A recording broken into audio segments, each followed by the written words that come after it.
آئی چندری گڑھ کی یاد میں ایک جلسہ ہوگا, آئیے. میں راول پنڈی میں تھا آج سے کوئی 30 برس پہلے. اس دن لیاقت علی خان کی برسی تھی. آرٹ کونسل والے میرے پاس آئے, کہا آج لیاقت علی خان کی برسی ہے, آپ بھی آئیے تقریر کیجیے, آپ کراچی سے تشریف لائے. میں گیا آرٹ کونسل میں, 35 آدمی بیٹھے تھے. وزیر اعظم, پہلا وزیر اعظم. کیا پتہ چلا, جو مر گیا اس کے لیے 4 آدمی نہیں جمع ہوتے, اور اگر زندہ ہے اور یہ یقیناً زندہ ہمیں دیکھ رہا ہے تو یہ بتاؤ دنیا کے کونے کونے میں جو حسین کا نام پکارا گیا. اب آپ کو مثال دے رہا ہوں, اس سے بڑی مثال نہیں دے سکتا.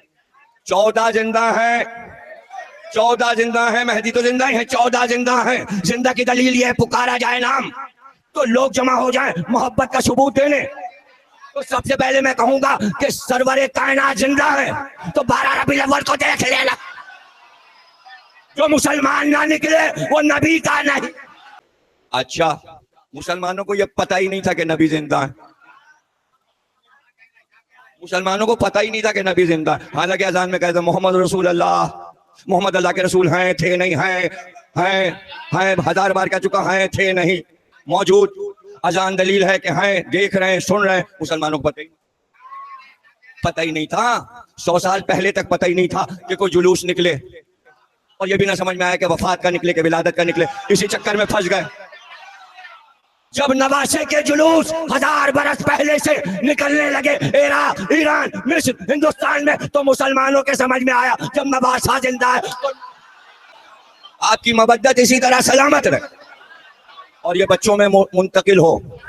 عشق اہل بیت بچوں میں منتقل.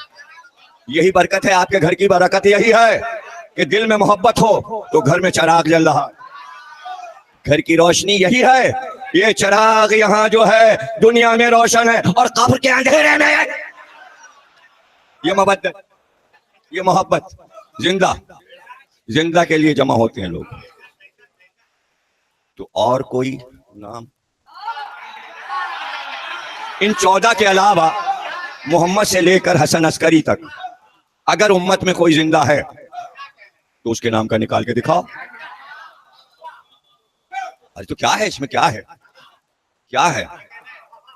ارے میں بتا رہا ہوں نا, زندہ میں بتا رہا ہوں نا, نکال سکتے ہو, میں بتا ہی دیتا ہوں. علی بیٹھے تھے, اصحاب سے کہا سلمان فارسی مر گئے. کہاں؟ مدائن میں, عراق میں. کوفے سے فاصلہ ہے سامنے کا, مدائن. اور علی کا میں جا رہا ہوں دفن و کفن کے لیے. پہنچ گئے, دیکھا سلمان مرے پڑے. کہ سلمان اٹھو, ہم سے باتیں کرو, پھر مر جانا. اٹھے اور کہنے لگے علی ولی اللہ وسیع رسول اللہ, اور پھر مر گئے. علی نے دفن کر دیا.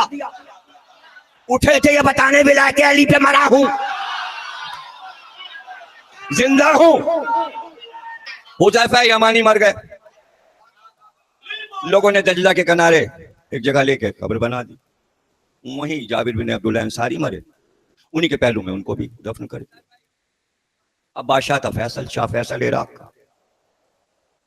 کسی خدام کی خواب میں آئے, یا کہتے ہیں بادشاہ کے خواب میں فیصل کے آئے, شاہ فیصل کے جو عراق کا بادشاہ تھا. ارے بھائی دجلہ میں سیلاب آیا ہے, پانی ہماری قبروں میں آ گیا. ادھر حذیفہ کھڑے تھے, ادھر جابر کھڑے تھے, اس لیے ہم کو وہاں سے نکالو. بادشاہ لے کے چلا علماء کو, اعلان ہوا, اخبارات میں آیا, لاکھوں کا مجمع ہو گیا. قبریں کھودی جائیں گی. قبریں کھودی گئیں نگرانی میں بادشاہ کی.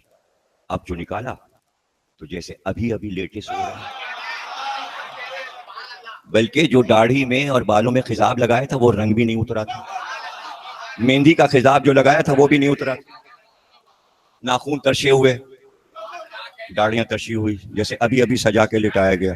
لاشیں نکالی گئیں, چہرے سے کفن ہٹایا گیا. لاکھوں لوگوں نے لائن میں قطار میں لگ کے زیارت کی. فوٹوگرافروں نے تصویریں کھینچی,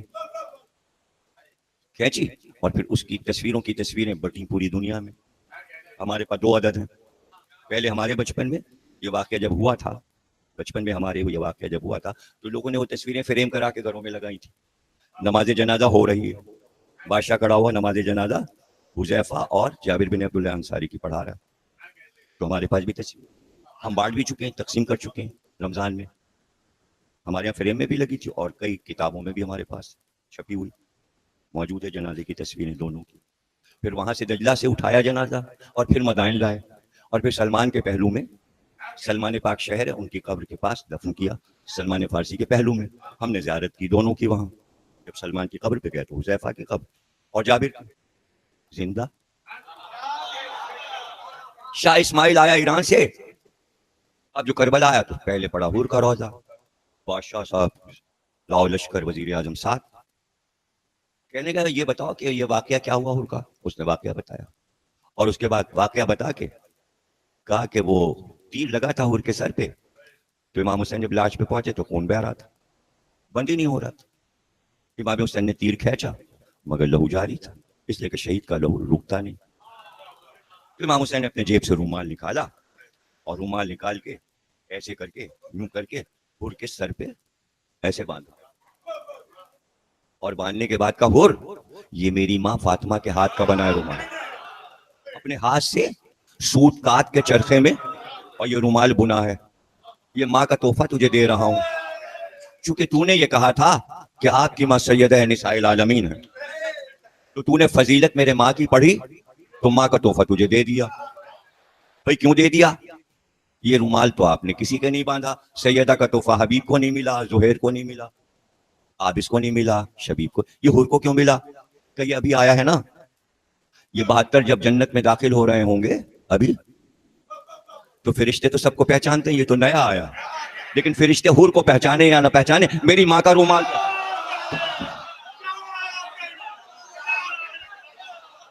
یہ تو ادھر سے ابھی آیا ہے, اس لیے میں نے یہ تحفہ دے دیا. جب یہ واقعہ سنا چکا وزیر, تو شاہ اسماعیل نے کہا یہ تو بہت اچھا تم نے سنایا, تم کہتے ہو کہ شہید زندہ ہے, مجھے تو یقین نہیں ہے کہ شہید زندہ ہے. ہم تو حسین کی قبر کھودیں گے, ہم بادشاہ ہیں, ہم دیکھیں گے حسین قبر میں زندہ ہے. وزیر نے کہا سرکار یہ غلام کی قبر ہے حور کی, اسے کھود لیجئے. اگر غلام زندہ ہے تو سمجھیے گا آقا زندہ ہے, ایسا تو نہ کیجئے کہ مظلوم کو تکلیف پہنچائیے. بادشاہ نے کہا اچھا ٹھیک ہے, تو اچھا یہ بھی ہے نا کہ تم نے ابھی رومال کا قصہ سنایا, تو کیوں نہ ہم وہ رومال حور کے سر سے کھول کے لے لیں تبرک, اور ہم اپنے ساتھ قبر میں لے جائیں. اب حور تو فائدہ اٹھا چکے اس رومال سے, اب میں لے لوں. اب وزیر چپ, اس لیے کہ اتنے پہ تو راضی ہو گیا نا کہ حسین کی قبر نہیں کھودے گا, اور اس نے اپنے آدمیوں کو حکم دیا لاؤ کدال اور پھاوڑے, اور حور کی قبر کھودنے لگی. اب جو قبر کھودی تو حور لیٹے ہوئے تھے, مسکراہٹ چہرے پہ تھی, اور ایسے ابھی سوئے ہیں اور رومال بندھا تھا. شاہ اسماعیل قبر میں اترا, کہتے تو ٹھیک ہو زندہ تو ہے لیکن رومال تو لے لوں. وزیر چپ. شاہ اسماعیل اتر گیا, سر سے رومال کھولا, پیچھے سے گرا کھولی, رومال لیا, ابھی لے کے موڑا نہیں تھا کہ خون کا فوارہ چھوٹا اور خون چلا. جب تک اوپر چڑھائیں سارے لوگ, قبر خون سے بھر گئی اور کمر تک خون شاہ اسماعیل کے آ گیا, اور خون بڑھتا جاتا ہے اور فوارہ ہے کہ چھوٹتا جاتا ہے. وزیر نے کہا بادشاہ سلامت, رومال باندھ دیجئے. کیا جملہ ہے, میں 9 سال کا تھا جب یہ روایت میں نے سفینۃ البکا میں پڑھی تھی, تو گھنٹوں میں رویا تھا, اس جملے پہ رویا تھا.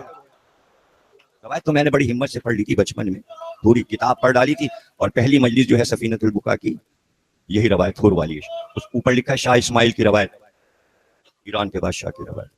اب جملہ سن لیجئے جس میں بہت بچپن میں رویا. وزیر نے کہا رومال باندھ دیجئے ورنہ حور کے خون میں یہ دنیا ڈوب جائے گی. یہ ہے شہید کا لہو, یہ خون رکے گا نہیں. کہتے ہیں بادشاہ اترا, رومال باندھا, خون واپس ہونا قبر میں شروع ہوا, اور قبر ویسے ہی ہو گئی جیسے حور لیٹا تھا.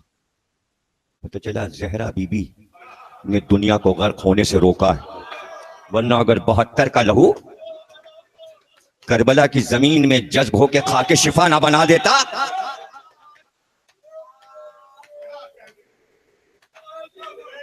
اللہ اکبر. بادشاہ نے کہا کیا کہتی ہے تو؟ بیوی سے کہا.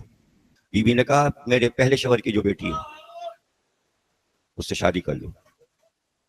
وہ جوان. بادشاہ نے کہا جب تک علماء اور راہب اجازت نہیں دیں گے ہم نہیں کریں. بڑے بڑے راہبوں کو بلاؤ. راہبوں نے کہا ہاں شادی ہو سکتی. کہا نہیں ابھی ایک راہب باقی ہے بڑا, یحییٰ کو بلاؤ, یحییٰ سے فتویٰ لو. یحییٰ کو دربار میں بلایا گیا. بیوی بھی بیٹھی تھی, بادشاہ بھی بیٹھا تھا. کہا میں اپنی بیٹی کی شادی اس بادشاہ سے کرنا چاہتا ہوں. یحییٰ نے کہا ہماری شریعت میں حرام ہے, اس لیے کہ یہ باپ ہے, تیری بیٹی اس کی بیٹی ہے, اس لیے شادی نہیں ہو سکتی. عورت نے کہا جانے نہ پائیں یحییٰ, باہر نہ نکلنے پائیں. کیسے یہ فتویٰ دیا, کیسے ہمت ہوئی, ابھی ان کا گلا ابھی کاٹو, میرے سامنے سر کاٹو. جلاد آیا تلوار لے کے, کہا گراؤ یحییٰ کو, کاٹو سر. سر کٹنے لگا, کوئی بوڑھا کھڑا تھا. اس نے کہا یہ پیغمبر ہیں, اگر زمین پہ تم نے سر کاٹ دیا تو عذاب آ جائے گا. کہا تشت منگواؤ. خون زمین پہ نہ گرے. ایک تشت آیا, یحییٰ کو لٹا کے سر اور گردن تشت پہ رکھا گیا اور پھر سر کاٹا گیا. جیسے ہی سر کاٹا گیا ایک قطرہ اچھل کر زمین پہ گرا. وہ جیسے ہی گرا زمین میں آیا زلزلہ, اور زلزلہ آنے کے ساتھ پورا محل گرنا شروع ہوا اور سب اس میں دب گئے. پورا محل گر گیا, پورا محل گر گیا. اور یحییٰ کا خون اس کھنڈر کے اوپر سے بہنا شروع ہوا. جو آئے دیکھے کھنڈر سے بہ رہا ہے. پورے شہر نے کہا یحییٰ کا خون کھنڈر سے بہ رہا ہے, مٹی ڈالو اس پہ, مٹی ڈالو. منو مٹی ڈال دی, پہاڑ بننے لگا, اونچا پہاڑ. پھر خون وہاں سے پھوٹا, اور مٹی ڈالو, پھر خون پھوٹا. یحییٰ کے خون نے بتایا چھپا نہیں سکتے, لہو پکارے گا آستی کا, جو چپ رہے گی زبان خنجر. ایسے ہی نہیں, یہ سب کچھ لکھا گیا. خون چلا, پیغمبر کے پاس آ گئے لوگ, پوچھا کہ حضرت عیسیٰ سے آپ کیا کہتے ہیں؟ یحییٰ کا خون رک نہیں رہا, پہاڑ بن چکا ہے. کہ جب تک قاتلوں کو مارا نہیں جائے گا یہ خون اسی طرح بہتا رہے گا. کچھ نہیں سمجھے خاک شفا کا راز کیا ہے, نہیں سمجھے مسلمان. اگر مٹی جذب نہ کر لیتی, جو لوگ زیارت کرنے گئے ہیں اور اگر ٹی وی پہ دیکھ رہے ہیں تو مقتل دکھایا پورا, عاشور کے دن, شب عاشور چیلم کے دن, بار بار کیمرہ روزے سے ہٹتا ہے تو مقتل دکھاتا ہے. مقتل بند کر دیا گیا, پتھر کی سلیبیں لگا کے چاروں طرف چاندی کے کٹہرے لگا دیے گئے. ہم جب گئے تھے تھوڑا سا کھلا تھا. اس سے پہلے, آج سے 50 برس پہلے اور 100 برس پہلے مقتل کھلا ہوا تھا, صرف 4 دیواری بنی تھی. لیکن قیامت آتی تھی, جو شب عاشور آتے تو رات سے خون ابلنا وہاں سے شروع ہوتا, لوگ گرتے مرتے خون. اس لیے اس کو علماء نے کہا بند کر دو, تہ خانہ بن گیا. اسی لیے قبر بھی تہ خانے میں چھپی ہے, شب عاشور نہیں کھلتی. تہ خانے میں کوئی شب عاشور نہ عباس کے یہاں جا سکتا ہے, نہ حسین کے, اور نہ مقتل کے تہ خانے میں, اس لیے کہ کوئی دیکھ نہیں سکتا. اس لیے کہ واقعہ کربلا زمین دوہرا رہی ہوتی ہے, لہو ابل رہا ہوتا ہے. عیسیٰ نے کہا مارو, قتل عام شروع ہوا. ان کا بادشاہ آیا اور اس نے قتل عام مچا دیا. یحییٰ کے خون کا انتقام. لوگ گئے, کہ کتنے لاکھ مارے گئے؟ کہ 10 لاکھ لوگ مارے جا چکے ہیں. یحییٰ کا لہو 10 لاکھ مارے جا چکے. شہر خالی ہو گئے, ایران کے بادشاہ نے مارا ہے, مارتا چلا جا. لوگ گئے, کا خون بہ رہا ہے. پھر نبی کے پاس گیا, کہ اتنے مارے گئے, خون بہ رہا ہے. کہ روئے زمین پر کوئی ایک قاتل موجود ہے, جب تک وہ ڈھونڈا نہیں جائے گا. ڈھونڈا گیا کہ قاتلوں میں سے کوئی موجود, قاتلوں میں سے کوئی موجود. تو وہ قاتل تھوڑی ہیں, قاتل تو ایک تھا, جلاد. حکم دیا تھا بیوی نے اور بادشاہ نے, 3 آدمی قاتل. یہ 10 لاکھ قاتل تھوڑی تھے. پیغمبر نے کہا جو قتل یحییٰ پہ خاموش رہے وہ سب قاتل. جو دوسری نسل آئی جو خاموش رہی قتل یحییٰ پہ وہ بھی قاتل. جو تیسری نسل آئی وہ بھی قاتل. اور قیامت تک جو نسلیں یحییٰ کے قتل پہ خاموش رہیں گی سب یحییٰ کی قاتل. اسی لیے امام صادق نے کہا قیامت تک حسین کے قاتل آتے رہیں گے. جو قاتل کے اقدام پہ خاموش رہیں وہ قاتل. جو حسین کی مظلومیت کا اظہار نہ کریں قاتل. ارے اسی لیے تو مہدی کو رکھا ہے. سمجھ میں نہیں آ رہا, ورنہ لاکھوں قاتل مہدی کے ہاتھ سے. آپ تو کہہ رہے ہیں چند شیعہ کوفے کے تھے جنہوں نے حسین کو مار ڈالا. مہدی تو مارے ڈال رہے کروڑوں لوگوں کو کہ یہ قاتل حسین ہے. چنشیا تھے تو انہیں مار لے مہدی، بات ختم ہو جائے. اور مختار تو 3 لاکھ مار ہی چکا، پھر بھی قاتل رکھے ہوئے. پتہ چلا قتل پہ راضی نہیں ہونا اظہار. اس لیے ایک فقیر بھی تعزیہ رکھ کے رات کو شب عاشور ہندوستان و پاکستان میں بیٹھ جاتا ہے تاکہ قاتلوں میں شمار نہ.